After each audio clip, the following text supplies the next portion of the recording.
Hello guys, welcome to new mini blog. আজকে ছিল special blog কারণ আজ আমার জন্মদিন। তো জন্মদিন উপলক্ষে আজকে আমার জন্য আমার দুপুরে স্পেশাল লাঞ্চ রান্না করে। তো সেটা আমি দুপুরে খাই, খেয়ে দিয়ে রেস্ট নিই বিকেল, কারণ আমি বেরিয়ে যাই, কারণ আমাকে নীলা সৌরবিদ্যু ডাকছিল সোদপুরে।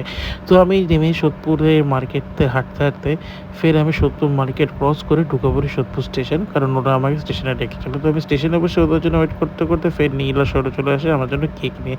তো কেকটা খুবই সুন্দর ছিল। ফের আমি ওখানে কেকটা কাটি, কেকটা কেটে নীল আর শরবিন্দুকে খাওয়াই কেকটা।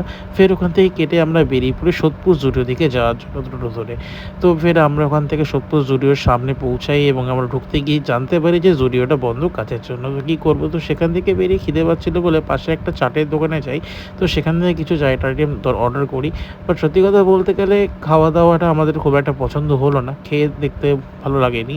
তো ফের ওখান থেকে বেরিয়ে আমরা চলে যাই ম্যাক্সে, কিছু দেখার ছিল জিনিসপত্র। ফের আমরা ওখানে কিছু পছন্দ না হয় বেরিয়ে যাই বাড়ি যাওয়ার জন্য। তো ওখান থেকে শরবিন্দু চলে যায় বাড়ি, আর আমি আর নীল চলে সোদপুর স্টেশনে, নীল চলে যায় বাড়ির দিকে এবং আমি চলে যাই দমদমে। তো দমদম থেকে নেমে আমি চলে আসি বাড়ি।